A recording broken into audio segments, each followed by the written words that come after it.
All right, Loopy Godinez. It's we haven't seen you in a while. It's been 6 months, I think, between fights. That's an eternity for you. You're fighting like every week normally. So what's the time off been like?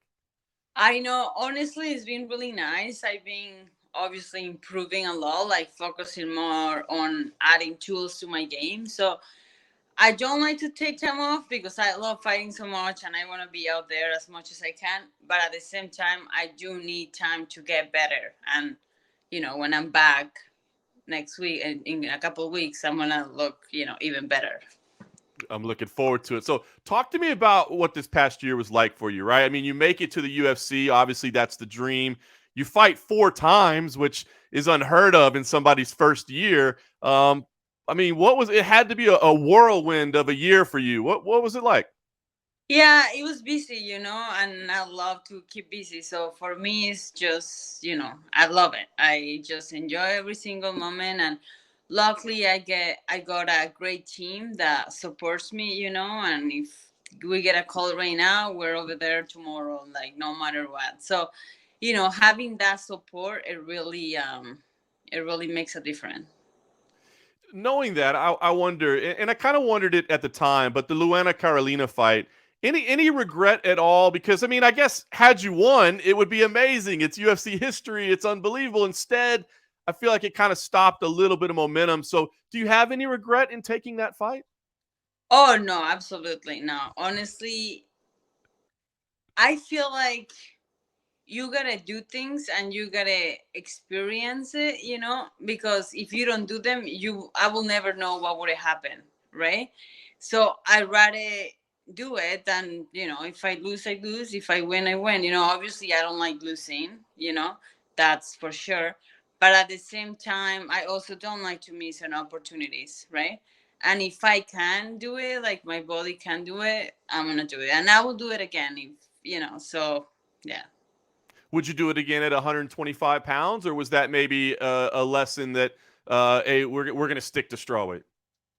Uh, if it's short notice fight and I'm good, I mean, I don't like to say no. I probably will say yes, to be honest.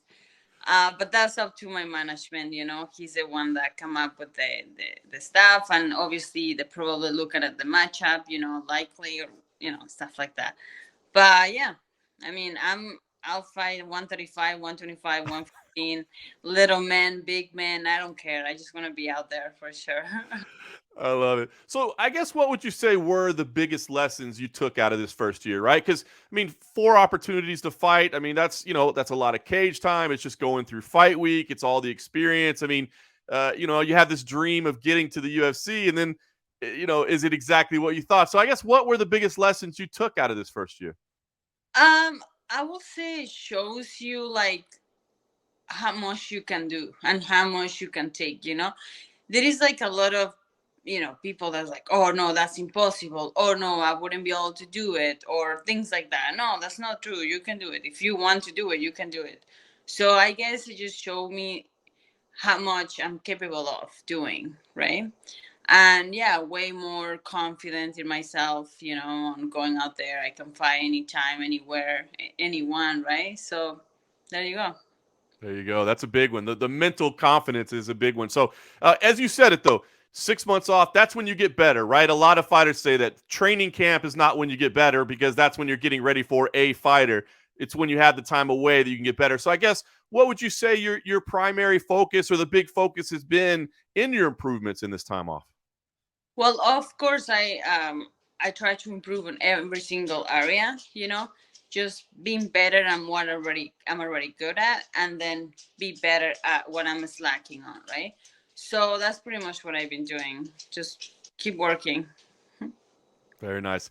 Now you've got the matchup again, UFC 274, May 7th in Phoenix. Ariane Carnelossi, very powerful opponent, right? Very strong opponent. What do you think about her when you break her down and look at her as a matchup?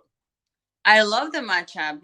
She's gonna come to me, which is she's making the hard work for me, coming to me, and I'll be ready for whatever she wants to give me. I actually I like the matchup. I'm excited.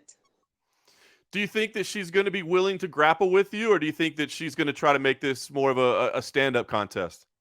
I feel like she's gonna try to overwhelm me, pin me against the cage, and maybe try to take me down. That's what I seen, you know. But you never know, right? So I'm ready for whatever she wants to do.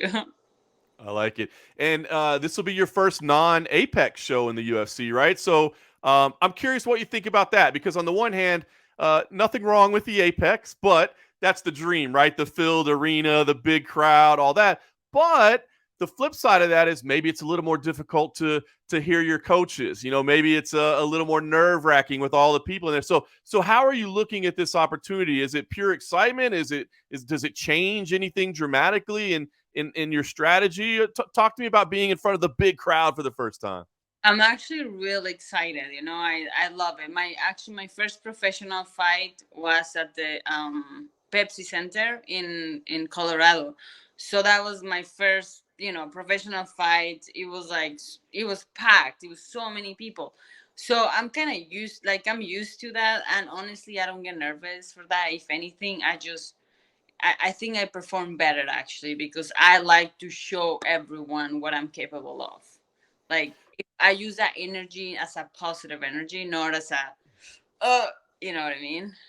Absolutely, that could be a good thing. Does it make it more difficult when it's crowded like that? When the big crowd to hear your coach? Because I wonder about the Apex, right? Like on the one hand, you can hear everything your coach is saying. On the other hand, your opponent can hear everything your coach is saying as well. You know, so is it a good thing or a bad thing to have this? Does it make it more difficult at all? No, as long as you're focused, like, you know, you can hear them. Like it's weird because when you are in there, like it's kind of like it's nothing around. I don't know, it's weird. Like that's how I try to, like, you know, do it.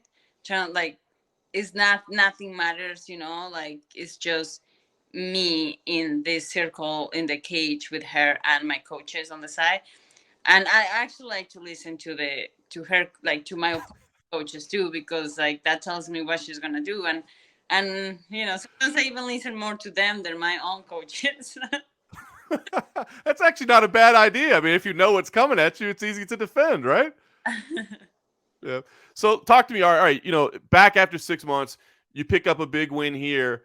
What is the plan? I mean, you keep saying, "Hey, I'll fight any weight class. I'll fight any time." I mean, are you hoping you could get another 4 fights in this year, or do you want to slow it down a little bit and maybe take a little more time between fights? What would be ideal for you? Ideal for me will be fight every weekend. Yeah, I like to keep busy, you know, and I'm young. I can do it, so why not, right? My body can handle it right now, so might as well just take advantage of that and, you know, just do it. I love it. I guess looking forward, we're hearing rumors of a show coming up to either maybe Seattle or Vancouver. We know maybe Toronto's going to happen as well. Do you want to fight in Canada, or is it really the Pacific Northwest? Like, would Toronto be special to you or not, or does it need to be, if it's Vancouver? Like, is that something that matters to you? No, it doesn't matter to me. Honestly, I can fight anywhere. I don't, you know, whatever they give me, whatever they offer, I take it and I go fight and come home. That's okay. Nice. So, are there any special places like on the map that you're like, boy, I hope I get to go there one day, or is it just a fight to you and who cares? I would love to fight Mexico. That's one that, you know, that would be a safe place to fight, you know. Other than that, whatever. Yeah, anywhere. Yeah. The crowds in Mexico are fantastic. I'm sure they would appreciate you coming back there to fight there. Hopefully we get that open again. It's been a couple years, but there's been some great shows. Hey, the altitude's no joke in Mexico City, though. That makes it tough. I know, yeah. I will probably have to go there early and get used to that. I fought in Denver 2 times with short notice. Like it was like 2 weeks notice, 1.5 week notice. And actually the first time that I took that fight, the Pepsi Center, 2 weeks notice, altitude, I didn't feel anything. Last round, I was getting gas. You know, I was like started to feel something, but I won the fight. It was, you know, I didn't really feel it that much. But then when I had my first UFC fight, they sent me to the States for visa stuff, and I was in Denver. and I went to spar with Rose to her gym. I think her gym is higher or something. Oh my gosh. After my head, like it was spinning, it was like a tunnel vision. It was the worst feeling I ever had. I was so scared. I was like, I'm dying here. I don't know what's going on. But then, a little bit of fruit and then everything was fine. But yeah, like altitude is no joke. The first Mexico City show was hilarious because I don't think anybody realized, like a lot of the American athletes didn't realize that Mexico City was in the mountains, so they were showing up and like throwing up after the fights because they had no idea they were going to be at such altitude. It was pretty wild scene.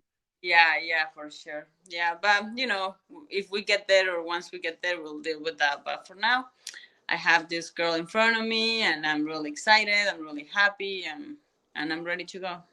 I love it. Well, it's going to be a big fight, like I said, UFC 274, May 7th in Phoenix. I guess give us your prediction. I mean, when you play this thing out in your head, how do you see this going? Is this because on paper it looks like it could be a pretty entertaining matchup, if I'm being honest with you. So, do you see this as kind of a back and forth scrap? Do you see yourself going in there and dominating? What kind of fight do we see?